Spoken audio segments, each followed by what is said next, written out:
And welcome back, ladies and gentlemen, live on the Philippe Matthews Show. Thank you for tuning in. Excuse me, wherever you are around the world. Happy Monday. This is Motivation Monday. We've got him back. TJ Woodward is back with us. As you know, he's helped countless people through his simple and yet powerful teachings. He is the founding minister and spiritual director of the Awaken Living Spiritual Center in Oakland, California, which was recently given the honor of being selected by Reverend Dr. Michael Beckwith to join the Agape Association of Communities. And he's a spiritual author and inspirational speaker and an awakening coach. And today we're going to be talking about his book, Conscious Being, which has, well, I think, went #1 on Amazon recently. And we're going to be talking about awakening within the dream. Welcome back, TJ.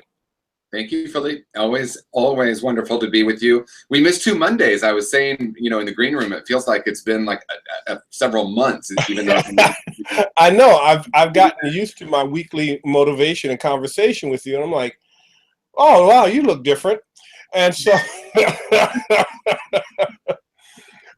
so a lot of people have been commenting on the beard because they're like, whoa, he's got a beard. What the, you know, they didn't even know I had facial hair. So I just want to. Talk to us about this book, Conscious Being, because it's one of my go-to books and journals and processes for everything that I am spiritually going and growing through in my life. It's a guidebook. It's really an accessible, applicable process. But for those who have not experienced it as of yet, talk to us about what is Conscious Being. Well, Conscious Being is my book that came out 2 years ago, and my intention for the book, well, and it came out 2 years ago, and we just released an enhanced edition, which I'll talk about in a moment, what's new and what's exciting in the new edition. That came out a few months ago now, and we relaunched it 2 years ago. When Conscious Being came out and when I was writing Conscious Being, I had a very clear intention of creating a book that was like you and I were sitting down having a conversation. Mm-hmm. You know, throughout my many years of reading spiritual books, I sometimes will read a passage or read a paragraph and really have to reread it multiple times. It feels really dense. The concepts feel really dense and they're profound, right? These deep metaphysical, mystical principles and practices that we talk about in the book are really deep in their nature is very deep. So I wanted it to be, let's have a very, very simple way of framing and talking about these mystical principles. So that's really how the book got written, through that intention of just like you and I are sitting down having a conversation like we are now. And then I partnered with my good friend, Dr. Adriana Popescu, to relaunch this revised and enhanced edition that came out a few months ago. And what we added is at the end of each chapter, there's interactive processes, there's journaling questions. There's really a way for you to take what the concepts in each chapter are and bring them to life in your own personal experience. Now, in the book, there's a chapter called Awaken Within the Dream. And I thought that was a very profound chapter. And it's something that we want to focus on today. What does that mean, awaken within the dream? Well, you know, I think a lot of us are really in the knowing and in the conversation. And of course, you and I have talked about this already on other shows, that the quantum field is now showing us that a lot of what we call reality is illusion. And I think we know this on one level, like that a lot of this is a dream, you know, maybe even all of this is a hologram that we've created. At very least, we create what we call reality based on our core beliefs, core ideas, and core assumptions. You know, I recently heard this incredible story, and I shared it on our show with you and Reverend Temple Hayes, that there's a neuroscientist that was studying the brain, and there were people who were born blind and then given corrective surgery. And the assumption was once the surgery happened, they would be able to see. But what actually happened is they could only see part of what we call reality. And it took a day, a week, sometimes even a month for them to start seeing everything, to the point where someone actually held an apple in front of someone's eyes and they could see the person's hand, but they couldn't see the apple. And what they discovered is that what people could see is what they held a concept for, what they already knew about in their mind. So they started diving in more deeply, and what they discovered is that what people could see is the core ideas they were holding. So when they started exploring this more, they started looking at this more, maybe what you'd say from a metaphysical lens, and that is my core assumptions create reality. They did one study that was incredibly profound, and I think, Philippe, this will be really relevant, I know, to some of the shows you've been doing about racism.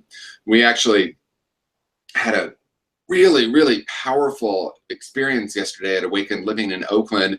Happened very organically. I was about 4 minutes into my talk and someone raised their hand and asked me something about race and racism, and I ended up opening up opening it up to be a forum, really, a conversation. Really, really powerful. But in this study, they were looking at a police force, and they were looking at internalized biases and racism that these officers were holding. And what they discovered was, because of their biases of young African-American men, they were literally seeing them holding guns when the guns weren't there. Mm-hmm. Mm-hmm. And we know this is rampant in our culture now. We know that this is something that's happening that's now getting a lot of attention. And so what we're recognizing on a metaphysical and a mystical level is that we actually see things that aren't there. We make up a story. We are actually imprinting something on what we call reality, and we're believing it to be true. So that was a long way to talk about the dream. A lot of times people will say, I want to wake up from this dream. I want to wake up from this dream. And the reason that I called it awake within the dream is that we don't necessarily, and in my experience, I don't want to necessarily wake up from this dream, but wake up within it, because that's how we can make a difference in the world. The conversation about racism, for example, if I just say, oh, I'm oh so spiritual, so I don't see it, that would be maybe waking up from the dream, right? That's not reality. And we know New Thought people that do that. And it's fair if that's where they're at, right? I'm just not going to acknowledge this. I'm going to pretend this isn't happening. I'm going to look the other way. I'm going to be oh so spiritual. The issue with that is that then we end up being maybe not as useful in the world. And so awake within the dream would be like, wow, here's this complicit to the collective conscious. What's that? Or complicit to the collective conscious of that. Absolutely, because if I'm and that could be that's an interesting conversation we could have. If we're doing our work in consciousness, it makes a difference. And when we're awake within the dream, we say, here's this collective dream that's happening. Sometimes some would call it a nightmare. This divisiveness, these issues around race. When we're awake within it, we can actually make a difference, because we're helping to shift not only our own consciousness, but collective consciousness. Years ago, I interviewed a neuroscientist by the name of Dr. Andrew Newberg, and his first book was called Why God Won't Go Away. And what he did was, and some people might remember this movie called What the Bleep Do We Know? He was a star or an expert in that movie. And this book was a book about him taking various different people of spiritual practice and putting them under an MRI and seeing what parts of their brain light up when they connect to source, to spirit, to their divine. And what was fascinating is that as a result of the work that he did, he discovered that there are operators of the brain. I think there was about 8 to 12 operators of the brain. One of them, I remember, was called the Causal Operator. And the Causal Operator speaks to exactly what you just shared with us about the latest in neuroscience, as it relates also to race and police brutality and the biases. Because in quantum physics, we understand the power of observation.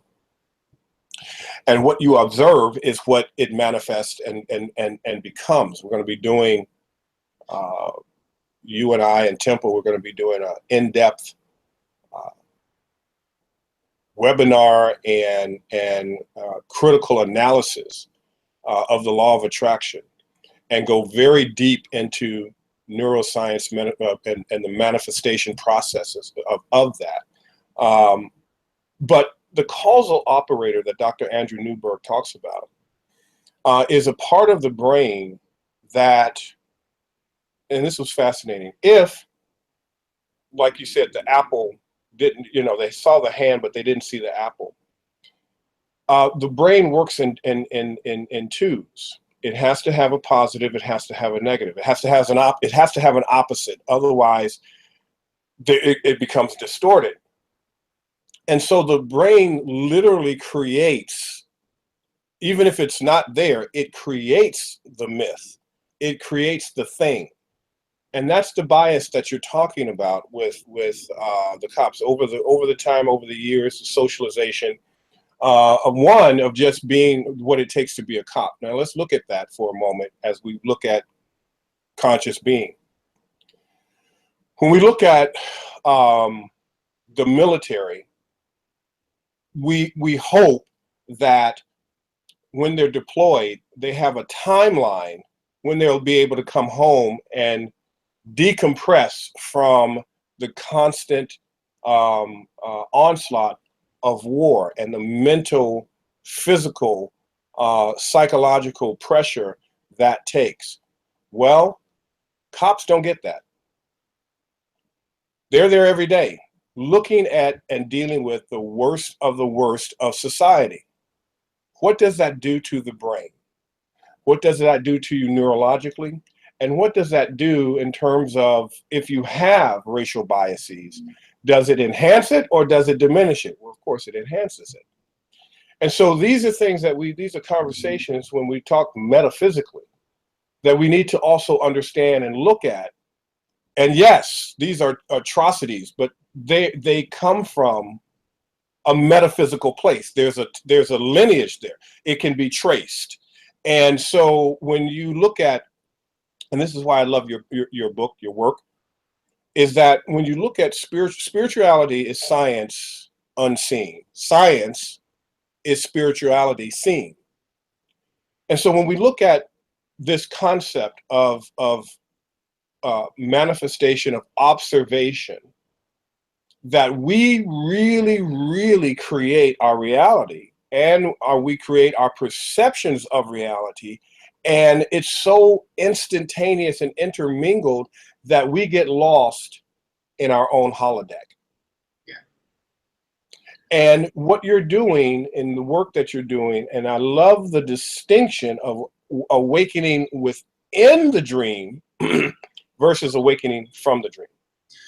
Yeah, absolutely. Go deeper with us if you could, TJ, on that, because I think that's brilliant.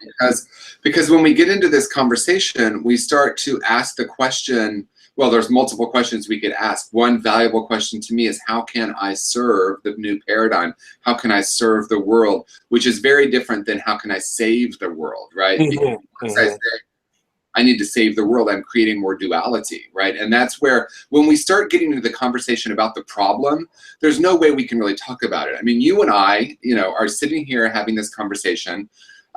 On the surface, we have a different race, even though what you and I both know is that there's oneness. When I stood up at Awakened Living yesterday and said, "Welcome, everyone," and I heard that word, everyone. I really heard it in a different way. We recognize every single day in our everyday language that we recognize there's oneness, and then there's these different aspects. So if you and I are going to be here, and if we were to be talking about the problem, how could we possibly talk about that, right? There would be seeming differences. There would be us and them. There would be like right and wrong, and what have you thought of this? And then people's comments would be like, as a white man, he shouldn't be saying that. As a black man, he shouldn't be saying that.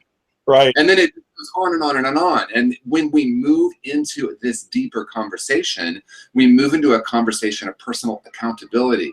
In other words, the issue that needs to be fixed is always within me. That's how I achieve freedom, is I shift that core assumption. And I don't remember the word you used for it. I use the word the core assumption. If I believe the world is kind and loving, that's my core assumption. I'm going to experience more and more and more of that in the world. When I believe the world is broken in some way, there's going to be plenty of evidence to support that. So we wake up within the dream as a demonstration, because that's what we're here to do. Each of us are here to wake up, dismantle the story, unlearn those ideas of separation so that we can rest in the one instead of being in the every. Talk to us then about the persistence of illusion, right? Because a lot of people don't even understand what is illusion. But then there's the persistence of that illusion, which we alluded to earlier, but speak to us a little deeper on that. Yeah, I think it's Albert Einstein that said, life is an illusion, albeit a persistent one.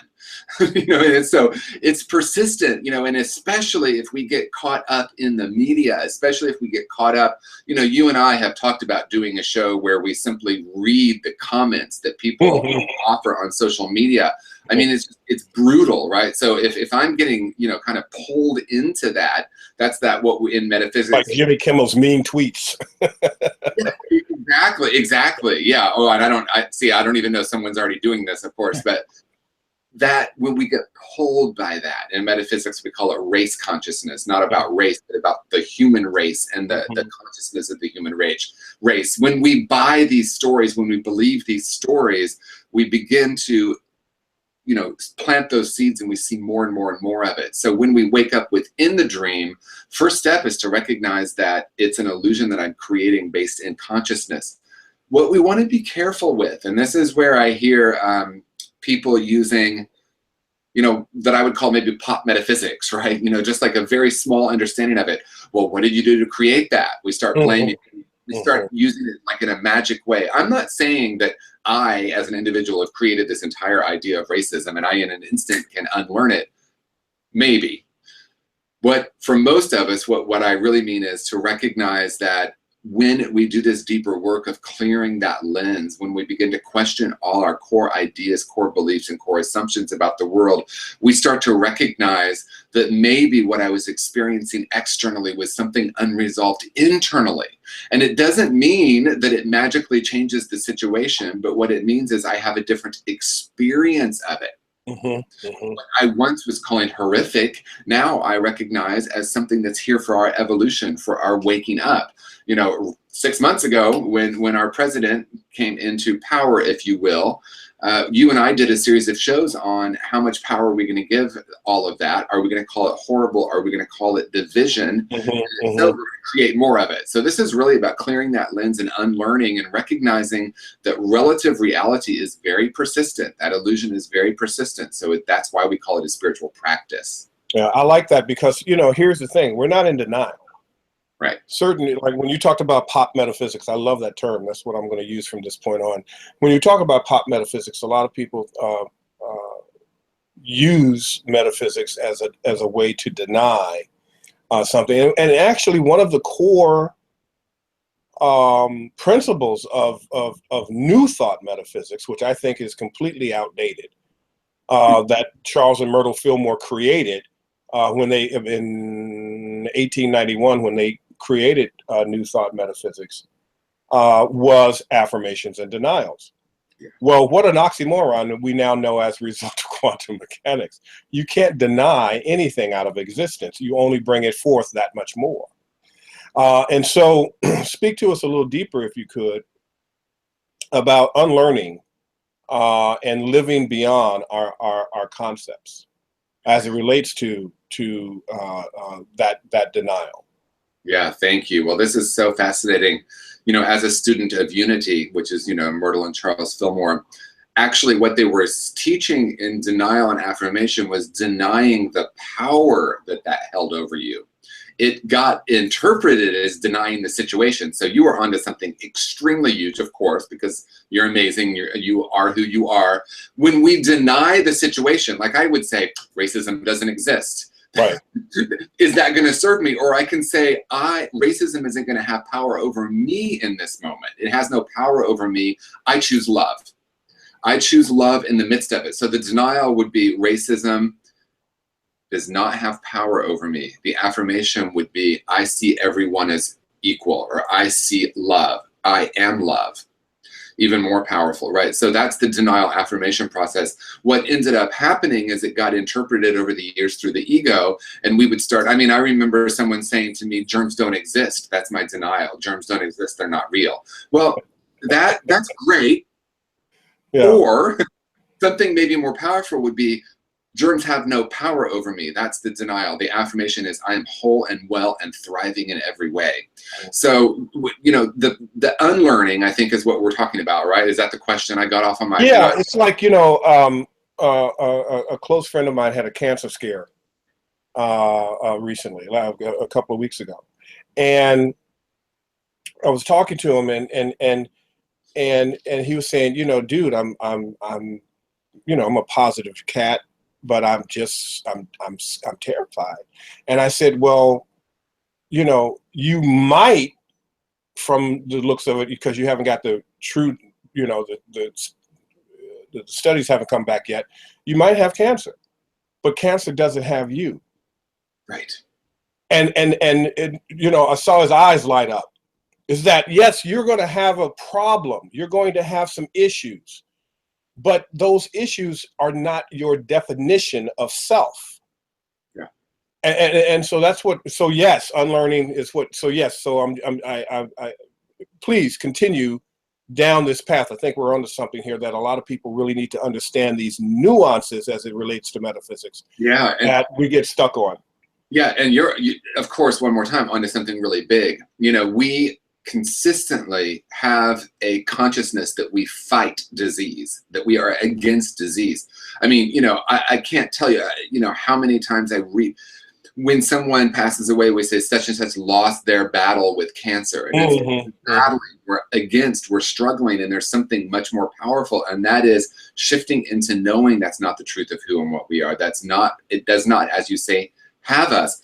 I mean, I'm working right now with something that's certainly not new, but with someone that has a diagnosis of cancer, and her commitment is she's actually sending love, compassion, and healing to the cancer cells themselves. So she's not even doing the, I'm gonna, you know, release the power. I'm gonna say they have no power over me and affirm something deeper. She's actually gonna go directly toward those cancer cells and love them. And all her meditation practice now is loving them, thanking them, because, you know, trying to heal the body, and then affirming that there is the healing power within us. Because what we recognize is that love wants to happen, life wants to happen, healing is our natural state. And I believe that to be true also in issues of race and seeming division. Love wants to happen. If you look at, you know, we build sidewalks right over the top of ground, and if you look, what grows up in those cracks? That grass is trying to find a way to the light. That's the natural order of things. Life wants to happen. So it's not what I need to learn and what I need to strive toward or move toward. It's what needs to be unlearned. What are my core assumptions about the world, and can I unlearn them? And one of the primary ways I work with unlearning is questioning them. Where did they come from? How this, you know, does this, what do I feel like? What do I experience when I believe this? What else is possible? How do I move beyond this? These are open-ended questions that move us out of having those concretized in our consciousness, because that's what creates. And when we're talking about our unlearning, in order for you to have the ability to unlearn something, you have to be challenged. Right? So, you know, I remember talking to Marianne Williamson about this, and she says that you can't learn certain things flying solo. So in other words, if you're, you know, if you're in relationship, you're going to learn something in relationship that you would never learn on your own. So there has to be a stimulus and a challenge for there to be a biofeedback, for you to be able to look at that situation from an observer position, metaphysically, quantum physically. So I really appreciate that. Then we talk about this concept called ultimate reality. And we know ultimate reality is what? It's the unified field of unlimited potentiality. It's the grand unified field.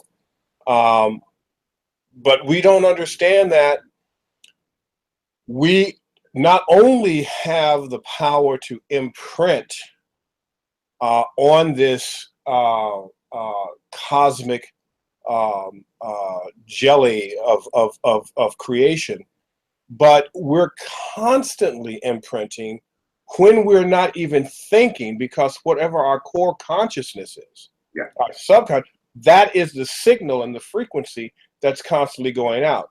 And that's where I think we get confused, because we think it's a conscious thing, and that's part of it, but it's not so much the conscious thing, it's the being thing that you are. And what are you radiating as a being? When you're not thinking, what are you vibrating?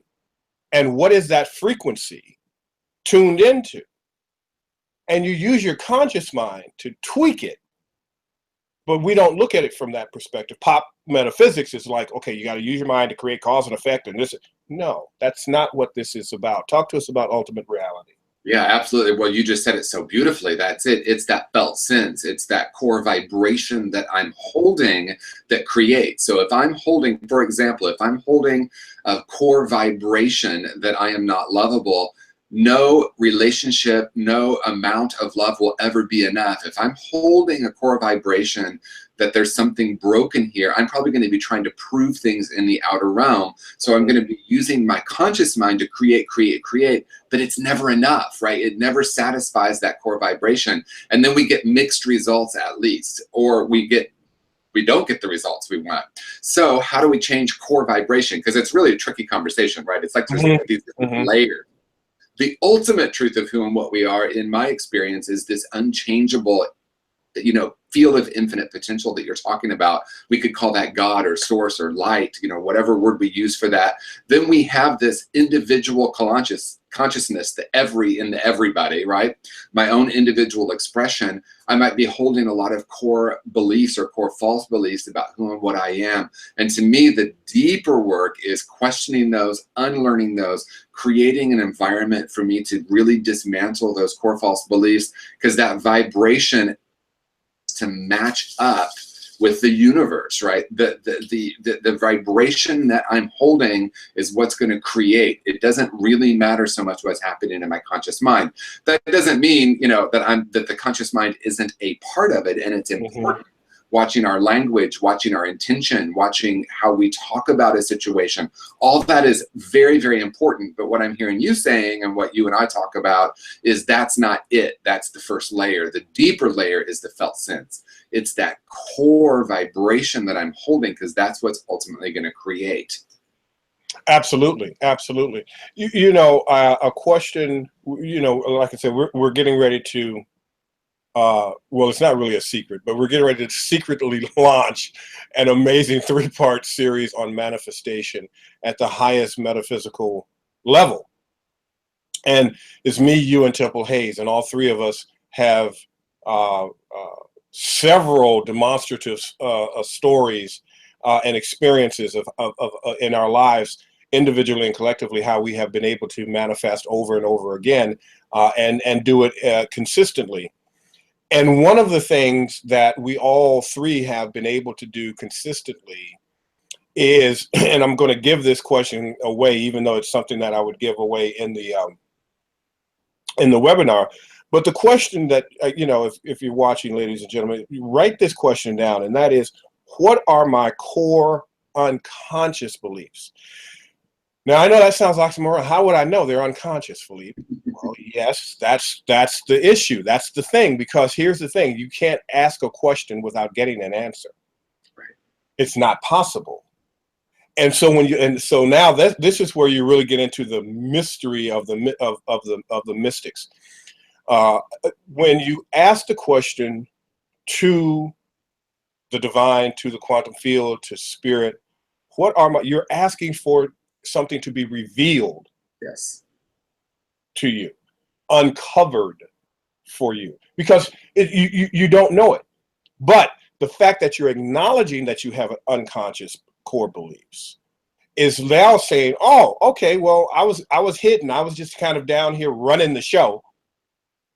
And everything you were doing at the conscious level was like, kind of a joke in a sense, because you never really acknowledged me because I'm unconscious. And so, you know, you go out here and try to get better relationship software. You try to get better health software.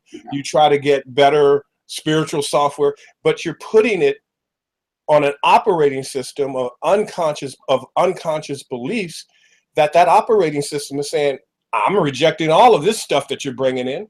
You go to this seminar, you go to that seminar, you go to this DVD, to that DVD. Why is nothing working? It's because you've never acknowledged what I am, my unconscious core beliefs. Speak to us, TJ, as we get ready to end, to give people understanding of what these unconscious core beliefs and why they're so important, and connect that to what we're talking about in terms of awakening within the dream. Well, that's it, because what we know is, as we've said, those core beliefs or the core false beliefs, that vibration we're holding, that's actually what's creating, and they are almost always buried in the unconscious. So the intention of spiritual practice, metaphysical practice, certainly mystical practice, is a recognition that it's the intention is to bring those up to conscious awareness, and we can begin to choose. Otherwise, they're running the show, right? And as you said, if they're in the unconscious, you know, if we're really in denial, we don't know it. Mm-hmm. Right. Right. That's the point of the unconscious. So what I love about what you're saying is this isn't about getting in there and digging them up. This is about beginning to question, because we have this layer, you know, one of my favorite words is concretized, right? It's like we poured concrete over those, we bury them in the shadow, and we dare not look ourselves. Joseph Campbell says the cave you're afraid to enter is the one that holds the treasure. Mm-hmm. So we move into the awareness, as you said, that there are there are unconscious, of course, and conscious beliefs.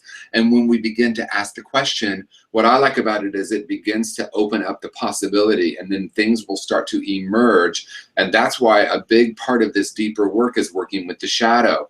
Mm-hmm. It starts to come up. It starts to reveal itself. And, you know, when you were talking about you and Temple and I all having creation stories, I mean, I've created big messes in my life.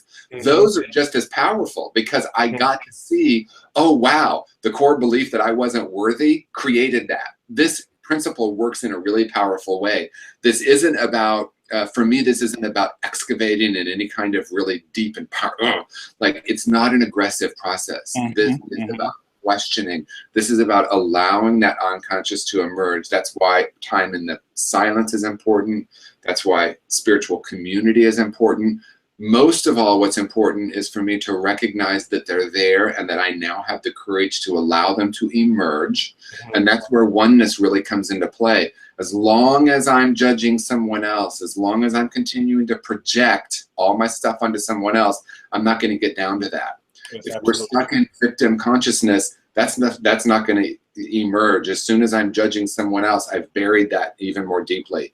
So it really is, it's a courageous act to be with this. And that's really what our series is going to be about. So I'm really excited that we're going to take, you know, the concept from the law of attraction into a much deeper place. Yeah, because a lot of, you know, I remember when the law of attraction hit, a lot of the scientists that were on the show, in that movie, I had already had previous relationships with in What the Bleep. So I had Fred Allen Wolf on the show. I've had conversations with Bob Proctor. Bob Proctor flew me out to Toronto to share the platform with him when my first book came out in 2001. Dr. John F. DeMartini I was working with, who was a brilliant psychological mind. And what I saw happen with all of the people who were getting involved in the law of attraction is they were getting involved at the conscious level. Yeah. And the other mistake that I saw being made, or maybe not mistake, challenge, maladaptive behavior, is that they looked at the law of attraction from a savior consciousness. Yeah. Right? Yeah. This thing is going to save me. This is going to be the unequivocal end all be all. And all I have to do is just watch it and read the book, and my life is just going to be fluffy and furry. Well, that ain't. So here you are 6 months later, 6 years later, here we are. You didn't get the message. And so for those who are hardcore daily metaphysical scientists, such as ourselves, we sit up and we ask these hardcore questions, man. We go deep into it, and we hold our unconscious beliefs and our conscious beliefs accountable. Yeah. And so what we're going to be doing in this series is we're going to be blending neuroscience, metaphysics, quantum physics, to help unlock the aha moment for you. Yeah. You know, and that's how it is for how it was for us. When we dug deeper, we had aha moments. Those are called epiphanies. It could be another version, a state of grace. You might start just crying uncontrollably because that's the release of this light that now is shining onto this darkness and eliminating it and dissipating it. So when we're talking about manifestation, it's not just manifesting wealth or money, it's manifesting peace of mind. Yeah. Because wealth and money is different to different people. $100 to one person might be $1 million to somebody else. That's relative. But really, what is that $100 or $1 million doing? It's buying you peace of mind. And once you have peace of mind, you have control of your mind. And that's what conscious being is about. It's about controlling your mind. And when you are able to control your mind, you are able to control the outcomes that are coming your way, the experiences that are coming your way. Now, that doesn't stop the experiences from coming to you. It gives you the ability to handle it when it comes to you. Yeah. Walk us through that as we close out. And then the greatest paradox, I love that where you're going, because then the greatest paradox in my own life is then the situations start to change, right? Right. Making peace, ultimate peace with the truth of who and what I am, making peace with the shadow, allowing that to emerge, allowing ourselves to question these unconscious beliefs. They do create the aha moments. You know, going back to the analogy of the grass that grows through the sidewalk, life wants to happen. That's the ultimate truth. That's that ultimate reality we're talking about. When I'm willing to and I'm able to dismantle all the, again, you know, the concrete that I've poured over it, life automatically wants to happen. We don't have to create anything. You know, and abundance is very different than financial wealth. And again, like you said, wealth is relative. The other thing I want to say about that is I think another trap that happened with the law of attraction is people were using it on the conscious level and it was working. And then issue, it didn't change them, right? So they were like, oh my gosh, I'm going to learn to manifest. I'm going to get the perfect job. I'm going to get the perfect partner. I'm going to get the perfect everything. That happened. They were able to, you know, harness that and manifest it, and they still had that sense within them that didn't feel those unconscious core beliefs that was running the show. Exactly. So that's what we're going to really talk about. We're going to go deep. That's a good observation. Brilliant. Yeah, absolutely. And didn't we do that when we were young in metaphysics too? When we were first introduced, oh my gosh, we in metaphysics, a new thought, they call it demonstration, right? Yes. Oh man, I am demonstrating. Boy, look at that. Whew. Look at this new car. Look at these new clothes. Look at this new house. Well, I'm just demonstrating. Well, you know, and then all of a sudden something happens. It's like, well, I lost the car. I lost the clothes. I lost the house. That's it, right? And that's why weren't you able to hold on to it? Is because you did it from a conscious level, not from a core unconscious level where it became a natural part of your being at the cellular level. If you don't clean up. I had an interview, this reminds me, I had an interview, if you could believe it, with Jimmy Jam and Terry Lewis back in the day. Now, these are the cats who made Janet Jackson, you know, more than just Janet Jackson. She became an icon. They were producing her. At the time I was interviewing them, they were on the cover of Inc. magazine. They were the highest paid producers of the year. I think they had made $75 million that year. And so I asked Jimmy Jam, I said, you know, knowing your history, knowing your story, where you guys come from, you wake up and you guys are not just millionaires, you're multimillionaires. What has that done to you or for you? And Jimmy Jam, this is why I know these guys are absolute salt of the earth. They're amazing amazing men. Jimmy Jam said, Philippe, money hasn't done anything to me other than made me more of what I already was. Yeah. So I made a point to be as good of a person as I possibly could be, because if I were not, that money will polarize whatever it is that I'm already being. That's the power of the law of attraction. That's why it didn't work for some people, because guess what? You found out you didn't like who you were at that manifestation level, which is why you couldn't hold on to it. Yep. Amen. I love that. All right, we did a damn thing today. See, this is what happens when you leave me for 2 weeks, TJ. See, this is what happens. Don't do that. See, we would have been able to do like 30 minutes, 15 minutes, or whatever. No, we're going there now. Yes. So, one is for the people watching this. One, we want you to do a couple of things. One, we want you to get this book, Conscious Being. Two, we want you to sign up for TJ's course. The links are there right now below. In the YouTube video, in the description. But how can people get the book? And there's a free offer that comes with that as well. Talk to us about that nuance. Yes, absolutely. tjwoodward.com/buy book. You go to that link and there is a place for you. You buy the book on Amazon, you come back, you put your receipt number in, and you get an incredible 12-day video e-course that you and I recorded. So you'll get in your inbox about 15 minutes every day of us talking about each chapter more in depth, more opportunities. So the intention is you can buy the book, you can read it, you can do the exercises at the end of each chapter. You can also then go back and watch the video that you and I recorded on it. And the intention is that people can really take the concepts from here and much more deeply. That's what this new edition is all about. It's all about taking the concepts and bringing them down to everyday life so that you can begin to, get down to these core assumptions, these core beliefs, and start to change that so you can start seeing the results in your life. And that's what it means. That's why I chose the title Conscious Being. We want to move from unconscious doing to conscious being. And that's really what the book is all about. TJ, I absolutely honor your work, your process, your brilliant mind. Thank you so much for showing up in my life at this time, and for the lives of so many that are touching and integrating with your content and meeting you for the first time. It's a very historical time and historical moment to be here on the planet at this time. I thank you for this. Thank you, Philippe. It really deeply, I feel deeply honored partnering with you in this way. And we have fun too, like this is fun.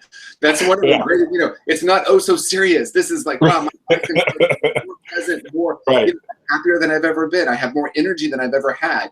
I've released a lot of these core ideas about what it means to be a certain age, what it means, all of this. And I've lived now in a state of presence and fun. So thank you so much for being part of that. All right, ladies and gentlemen, we'll see you next time on the Philippe Matthews Show Live. Of course, TJ is going to stick around with me in the green room as we sign off, but make sure that you go to tjwoodward.com/buy book and get the free video e-course. I forgot, was it 12? How many was it? It's 12. 12, geez. Whoa, wow. Okay, so that's worth more than the book. That's right. I mean, and the book is great. But damn, you're getting 12 of one-on-one conversations that go really deep into the power of manifestation. And you will be receiving, also the reason I want you to get on the list is that when Temple, TJ, and I produce this 3-part webinar series, well, you got to find out about it somehow. So you got to be on the list to be able to do that, because it's kind of like this private thing that we're doing for those people who have reached out to us across the country and around the world and said, hey man, look, I get metaphysics, I understand it to a degree, but I am just having problems manifesting.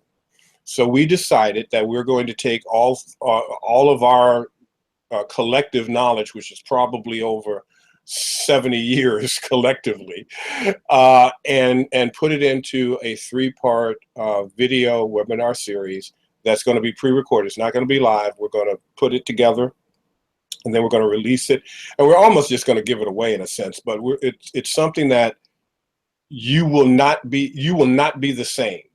The goal is that when you go through these processes that we're going to give you, you will not be the same person walking in the door. And that's what I think you guys already see from the type of shows that I do, from the type of guests that are on there. Why are these people so dynamic? Why are these people? Well, you are as well. And here is something that you need to understand metaphysically. You can't see the greatness in us without it being equally in you. You can't see something that does not exist. You can't see something in someone else that does not exist in you. So this is going to tweak you to the point where you become a manifestation machine. And your reality, whatever that is you wish to create, you will be able to create, but you will be able to do it from a clean slate spiritually at the cellular level. It's like cleaning out all of the conscious cancer that has built up over time. And now you have a new quality of life, a new leaf on life.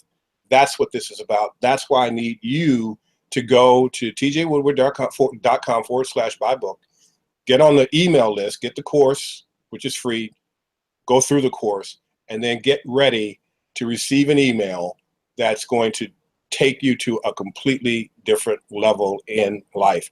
Love you, TJ. Love you too, Philippe. Thank you.